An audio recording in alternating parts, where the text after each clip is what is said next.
गुरु प्यारी सात संगत जी, आप सभी को राधा स्वामी जी।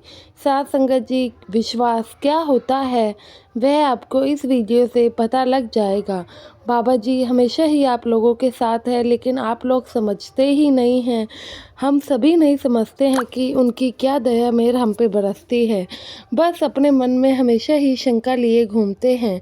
सदगुरु जी बार बार फरमाते हैं हमें दुनियावी चीज़ों से दूर रहना है, इतना लगाव नहीं रखना है, सिर्फ नाम की कमाई पे ध्यान देना है, जो कि हम नहीं कर पा रहे हैं।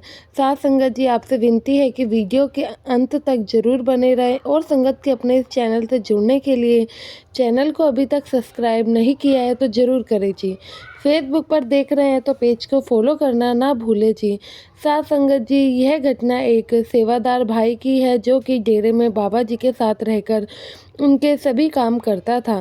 बाबा जी हमेशा ही उस सेवादार को समझाते थे, मना करते थे, कहते थे बेटा यह सब करने की ज़रूरत नहीं है, मैं अपने काम खुद भी कर सकता हूँ। लेकिन वह भाई मानता ही नहीं था और हमेशा ही सतगुरु जी के कामों में लगा रहता था। बाबा जी कहीं पर भी जाते थे वह ही बाबा जी के कपड़े निकाल कर रखता था और बाबा जी का खाना पीना वो ही लेकर आता था। बाबा जी के जो भी छोटे छोटे काम होते थे, कपड़े निकालना, कपड़े इस्त्री करना, कपड़ों को धुलवाना और जगह पर रखना, वह काम सभी ये खुद करना ही पसंद करता था। बाबा जी के कई बार मना करने पर भी यह भाई नहीं मानता है। तो साथ संगत जी, ऐसा ही काफ़ी लंबे समय से चल रहा था। बाबा जी इसे एक बार और समझाते हैं बिठा कर कि बेटा ये सब करने से कुछ नहीं होता है और आपको सिर्फ नाम की कमाई पर ध्यान देना है। आप नाम की कमाई करोगे तभी आपको मुक्ति प्राप्त होगी। ये सब करने से अगर आप सोचते हैं कि आपको मुक्ति प्राप्त हो जाएगी तो ऐसा बिल्कुल भी नहीं है। आपको बस नाम की कमाई पर ही ध्यान देना होगा, जो होगा उसी से होगा। यह सब करने से, पीछे भागने से भला ना कुछ हुआ है ना होने वाला है। बाबा जी उसको काफ़ी समझाते हैं। वह कहता है कि बाबा जी मुझे आपके काम करना अच्छा लगता है, इसलिए मैं करता हूँ, आप मुझे अपने काम करने से मना मत करें। तो साथ संगत जी, एक बार की बात है, बाबा जी कहीं गए होते हैं, वहाँ से रात में आते हैं। यह सेवादार बस सोने ही जा रहा होता है तो बाबा जी कहते हैं कि बेटा आपने खाना खा लिया ना? वो कहता है कि हाँ बाबा जी मैंने खाना खा लिया। बाबा जी उसका हालचाल लेते हैं और कहते हैं कि बेटा कल ना मुझे किसी फंक्शन में जाना है, तो आप मेरे ड्रेस और अलमारी में एक नए बूट होंगे, उन्हें निकाल कर बाहर रख दीजिएगा। तो वह कहता है कि ठीक है बाबा जी।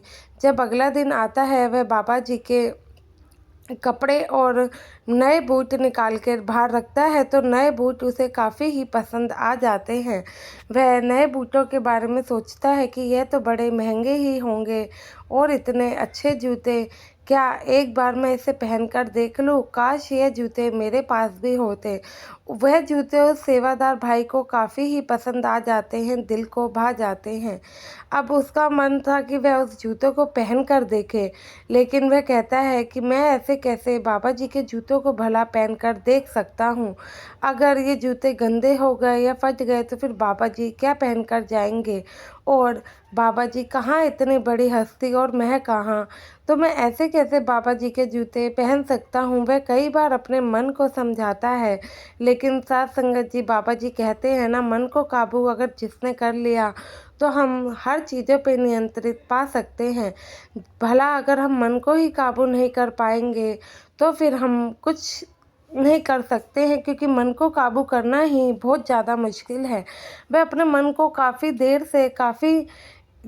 से ही इस चीज़ के लिए समझा रहा था कि वह जूते उसको नहीं पहनने हैं, लेकिन उसका मन बार बार उन जूतों की तरफ ही आकर्षित हुए जा रहा था। तो आखिर में उसने सोचा कि एक बार पहनकर देख लेता हूँ।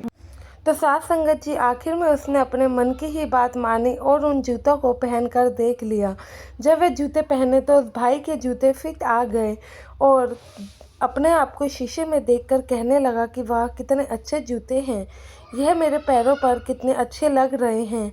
काश मैं भी इन्हें खरीद पाता, लेकिन यह जूते तो बहुत महंगे होंगे। अब मैं इन्हें उतार कर रख देता हूँ, अगर बाबा जी देख लेंगे तो गुस्सा करेंगे। तो साथ संगत जी, जब वह जूते अपने पैरों से उतार रहा होता है तो जूता हल्का सा फट जाता है। जब हल्का सा जूता फट जाता है, यह देखकर वह काफ़ी टेंशन में आ जाता है। सोचता है कि अब तो ये जूता फट गया, अब मैं बाबा जी को क्या जवाब दूंगा। तो साथ संगत जी, उसके बाद वह भाई काफ़ी सोच विचार के बाद उन जूतों को कहीं छुपा देता है। जब बाबा जी आते हैं, कहते हैं कि बेटा, तुमने मेरे वही पुराने जूते निकाल दिए, मैंने तो तुम्हें नए जूते निकालने को कहा था।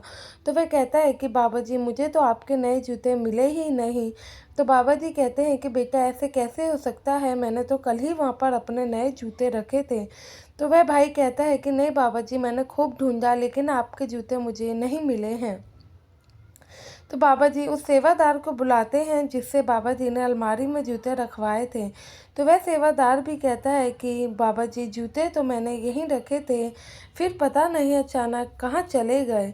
तो बाबा जी यह सब देख के परेशान होते हैं। तो इतने में वह सेवादार भाई बाबा जी के फटे हुए जूते लाकर बाबा जी के आगे रख देता है और बाबा जी के पैरों में गिरकर माफ़ी मांगने लगता है। कहता है कि बाबा जी, मुझे माफ़ कर दो, मुझसे बड़ी भारी गलती हो गई है। आपके जब जूते मैंने निकाले तो मुझे काफ़ी पसंद आ गए और मैंने खूब अपने मन को समझाया, लेकिन फिर भी लास्ट में मैंने इसे पहनकर देख ही लिया। तो बाबा जी कहते हैं कि बेटा, तो क्या हो गया, इसमें रोने वाली कोई बात ही नहीं है। तो वह कहता है कि बाबा जी, जब मैंने आपके जूते पहनकर देखे तो वह मुझे काफ़ी अच्छे लगे, और जब मैं उतारने लगा तो वह हल्के से यहाँ से फट गए, और मैं डर गया था कि आप जब ये सब जानेंगे तो आप मेरे पर काफ़ी गुस्सा करेंगे, इसलिए मैंने इन जूतों को छुपा दिया। पर मैं आपसे माफ़ी मांगना चाहता हूँ।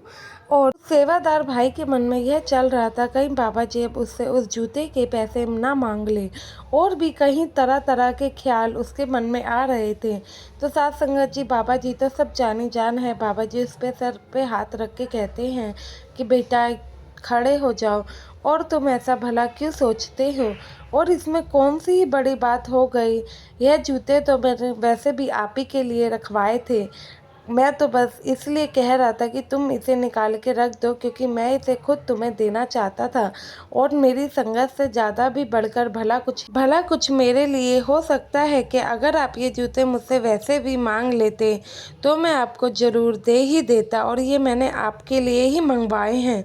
तो बाबा जी वहाँ पर एक सेवादार को बुलवा कर वह जूते कहते हैं कि इसे भाई सिलवा कर ले आओ।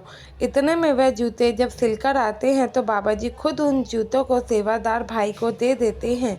तो वह सेवादार कहता है कि बाबा जी, मैं इतने महंगे जूते कैसे ले सकता हूँ। तो बाबा जी कहते हैं कि संगत से बढ़कर कुछ भी नहीं है, और ये महंगा सस्ता क्या होता है। मेरी संगत की खुशी जिसमें है, मुझे वह काम तो करना ही होगा। तो बाबा जी के आगे वह हाथ जोड़ता है और दोबारा अपनी गलती की माफ़ी मांगने लगता है। तो साथ संगत जी, बाबा जी जानी जान है, वह अपनी सभी संगत से, सभी सेवादारों से खूब प्यार करते हैं, लेकिन अब हम लोग ही नहीं समझ पाते तो इनमें उनकी क्या ही गलती है। आशा है साथ संगत जी यह वीडियो भी आप लोगों को पसंद आई होगी। वीडियो पसंद आई हो तो कमेंट में राधा स्वामी लिखना ना भूलें, और संगत के अपने इस चैनल को सब्सक्राइब जरूर करें जी। गुरु प्यारी साथ संगत जी, आप सभी को राधा स्वामी जी।